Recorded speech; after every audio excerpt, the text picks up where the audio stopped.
പ്രജിത, എന്ന് ഇന്ത്യക്ക് അതായത് 5ാം തലമുറ യുദ്ധവിമാനമൊക്കെ ലഭ്യമാകും? എന്ന് വരും അല്ലേ? എന്ന് വരും, കാത്തിരിക്കുകയാണ്. അതെല്ലാവരും കാത്തിരിക്കുകയാണ്. കാരണം ഈ കഴിഞ്ഞു പോയ ഓപ്പറേഷൻ സിന്ദൂർ, അപ്പോൾ ഓപ്പറേഷൻ സിന്ദൂർ വന്നപ്പോഴാണ് എല്ലാവരും, ലോകരാജ്യങ്ങളെല്ലാവരും കാണുന്നത്, അമ്പട പോയി യുവമാർക്ക് ഇത്രയൊക്കെ സംവിധാനങ്ങൾ ഉണ്ടായിരുന്നു, എന്നിട്ട് മിണ്ടാതിരിക്കുമായിരുന്നു എന്നുള്ളൊരു രീതിയാണ്. കാരണം നമ്മൾ ആരുടെ മുമ്പിലും പോയിട്ട് ഞങ്ങൾക്കിതുണ്ട്, ഞങ്ങൾക്ക് ഇന്നതുണ്ട്, ഞങ്ങൾ ഇന്നത് ചെയ്യുന്നുണ്ട്, സൂക്ഷിച്ചു വെക്കുന്നുണ്ട്, അത് നിങ്ങളെയൊക്കെ ബുദ്ധിമുട്ടാക്കും എന്നുള്ള രീതിയിലുള്ള കാര്യങ്ങളൊന്നും ചെയ്തിട്ടില്ല, വീമ്പ് പറയാറില്ല. അപ്പോൾ ഈ ആകാശ് മിസൈലായാലും S-400 ഇവിടെ കൊണ്ടുവന്നിട്ടുള്ളതായാലും ഒക്കെ സമയത്ത്, മിസൈലൊക്കെ പരീക്ഷിക്കുന്ന സമയത്തും എല്ലാവരും വിചാരിച്ചത് ഒരു മിസൈൽ പരീക്ഷണം, ഇന്ത്യ അങ്ങനെയാണ്, ഇതുവരേക്കും അങ്ങനെയായിരുന്നു, ഇന്ത്യ ഒരു മിസൈൽ പരീക്ഷണം, അതിന് അത്ര വിലയെ അവർ കൊടുത്തിരുന്നുള്ളൂ. പക്ഷേ വൈറ്റ് ഹൗസ് വരെ ഞെട്ടി. കാരണം അവർ പാകിസ്ഥാനിലെ 2 വ്യോമ പ്രതിരോധ സംവിധാനങ്ങളിൽ അത് തകർത്ത് കളഞ്ഞപ്പോൾ ഈ ആകാശ് മിസൈൽ എന്ന് പറഞ്ഞ സംഭവം വൈറ്റ് ഹൗസിൽ അറിഞ്ഞു. അതെ, വൈറ്റ് ഹൗസിൽ അറിഞ്ഞപ്പോൾ ട്രംപ് ചോദിച്ചത്, എന്തുകൊണ്ട് ഇത്രയും ഇഫക്റ്റീവായിട്ടുള്ള ഒരു വെപ്പൺ ഇവരുടെ കയ്യിലുണ്ട്, ഭാരതത്തിൻ്റെ കയ്യിലുണ്ട് എന്നുള്ളത് നമുക്ക് മനസ്സിലാക്കാൻ കഴിഞ്ഞില്ല. റിപ്പോർട്ട് ഇവിടെ എൻ്റെ മേശപ്പുറത്ത് വയ്ക്കണം എന്ന് പറഞ്ഞു. അതായത് ആകാശ് മിസൈൽ ഉണ്ട് എന്നുള്ളത് CIA പറഞ്ഞിട്ടുണ്ട്, പക്ഷെ അത് ഇത്രത്തോളം എഫക്റ്റീവായിട്ടുള്ളൊരു സംഭവമാണെന്ന് അറിയില്ല. അപ്പോൾ അതിൻ്റെ പുറകെ ദേവന്നട ബ്രഹ്മോസ് കണ്ണ് തള്ളി എന്ന് പറഞ്ഞു കഴിഞ്ഞിട്ടുണ്ടെങ്കിൽ അതിൽ അതിശയോക്തിയൊന്നുമില്ല, ഞെട്ടി ശരിക്കും. അപ്പോൾ പിന്നെ നമുക്കുള്ളത് ഈ പറഞ്ഞ പോലെ 5ാം തലമുറ സ്റ്റെൽത്ത് വിമാനങ്ങളും കാര്യങ്ങളുമൊക്കെ മറ്റുള്ളവർക്കുണ്ട്, ഈ ചൈനയ്ക്കൊക്കെ ഉണ്ട്. അപ്പോൾ നമ്മൾക്ക് അതിനെ പറ്റിയിട്ടൊക്കെ ചെയ്യാൻ പറ്റും, അതിനെ മറികടക്കാൻ ചെയ്യാൻ പറ്റും. കഴിഞ്ഞ ദിവസം നമ്മൾ സംസാരിച്ചപ്പോൾ പറഞ്ഞു, വിരൂപാക്ഷ എന്ന് പറയുന്ന ഒരു റഡാർ സംവിധാനം, അത് നമ്മുടെ സുഖോയിൽ വെച്ച് പിടിപ്പിക്കാനുള്ള നീക്കമാണ് ഇപ്പോൾ ഇന്ത്യ നടത്തുന്നത്. അപ്പോൾ ആ റഡാറിൽ വന്ന് പതിയുകയും അതിനെ ഇല്ലാതാക്കാനും ഒക്കെ കഴിയുമെന്നുള്ളതാണ്. അപ്പോൾ നമ്മളിനി പറഞ്ഞു വന്നതിലേക്ക് തന്നെ വരാം. അപ്പോൾ ഇത്രയും കാര്യങ്ങളെല്ലാം നമ്മുടെ കയ്യിലിരിക്കെ നമുക്ക് ഒരു 5ാം തലമുറ യുദ്ധവിമാനം വേണം എന്നുള്ളത് നമ്മുടെ ഇത്രയും നാളത്തെ ഒരു ആഗ്രഹം കൂടിയാണ്. അപ്പോൾ അതിലൊരു സുപ്രധാനമായിട്ടുള്ള ചുവടുവയ്പ് വന്നിട്ടുണ്ട്. അപ്പോൾ അത്തരത്തിലുള്ള ഒരു വിമാനത്തിന്റെ പ്രോട്ടൈപ്പ് നിർമ്മിക്കാനായിട്ട് അനുമതി നൽകിയിട്ടുണ്ട്. പ്രോട്ടൈപ്പ് എന്ന് പറയുമ്പോൾ അതിൻ്റെ ഒരു ചെറുമാതൃക നിർമ്മിക്കാനായിട്ടുള്ള അനുമതി ഇപ്പോൾ നൽകിയിട്ടുണ്ട്. അതിന് പ്രതിരോധ മന്ത്രാലയമാണ് അനുമതി നൽകിയിട്ടുള്ളത്.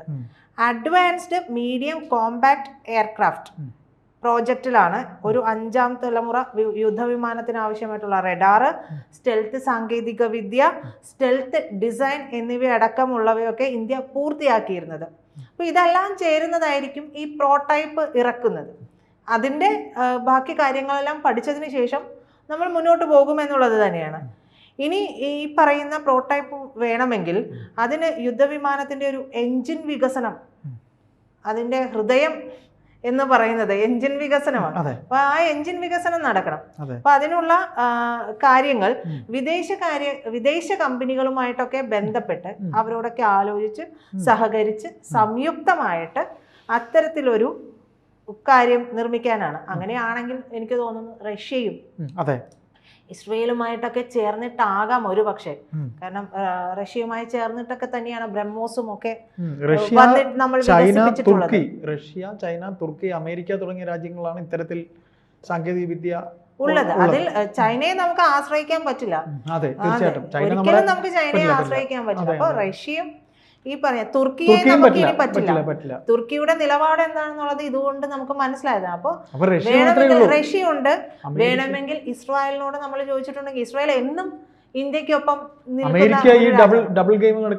അതെ, അവിടെ ഒരു അമേരിക്കയിലുള്ള കാര്യങ്ങൾ നിലപാടില്ലായ്മ എന്നുള്ളത് അതെ മനസ്സിലായതാണ്. അപ്പോൾ എന്തായാലും ഇന്ത്യയിലെ സ്വകാര്യ പ്രതിരോധ കമ്പനികളെയും ഒക്കെ സഹകരിപ്പിച്ചിട്ടാണ് ഈ പ്രൊജക്റ്റുമായിട്ട് മുന്നോട്ട് പോകുക. അപ്പോൾ പൂർണ്ണ തോതിലുള്ള പ്രോട്ടൈപ്പ് നിർമ്മിച്ച് പരീക്ഷണ പറക്കൽ നടത്തി അത് വിജയിച്ചാൽ 5ാം തലമുറ വിമാനം സ്വന്തമായി രൂപകൽപ്പന ചെയ്ത് നിർമ്മിക്കാൻ ശേഷിയുള്ള ചുരുക്കം ചില രാജ്യങ്ങളുടെ ലിസ്റ്റിലേക്ക് ഇന്ത്യ.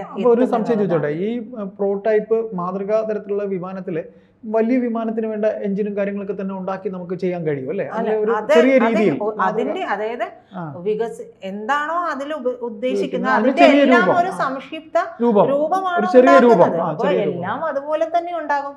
ഒന്ന് മാറ്റി വെച്ചിട്ടുണ്ടെങ്കിൽ പിന്നീട് പൂർണ്ണമായിട്ടുള്ള തോതിൽ അത്തരമൊരു വിമാനം നിർമ്മിക്കുമ്പോൾ മറ്റേ എഫക്ട് ഇതിന് കിട്ടോ? മറ്റേ എഫക്ട് എന്താണ്? ചേട്ടാ, മറ്റത് പ്രോട്ടൈപ്പ് എന്ന് പറയുന്നത് അതിന്റെ ഒരു ചെറിയ രൂപം നിർമ്മിച്ച് എന്താണ് ഇതുകൊണ്ട് കഴിയുക, ഈ സ്റ്റെൽത്ത് രീതിയിലുള്ള കാര്യങ്ങളെല്ലാം, സ്റ്റെൽത്ത് ഡിസൈനും സ്റ്റെൽത്ത് രീതിയിലുള്ള കാര്യങ്ങളെല്ലാം തന്നെ അതിനകത്തുണ്ടാവും. എന്താണോ നമ്മൾ 5ാം തലമുറ വിമാനത്തിൽ ഉദ്ദേശിക്കുന്നത് അതിന്റെ ഒരു മിനിയേച്ചർ, കൃത്യമായിട്ട് എന്താണെന്നുള്ള ഒരു ചെറിയ രൂപം ഇതിൽ കൂടെ നമുക്ക് അറിയാനും കഴിയും.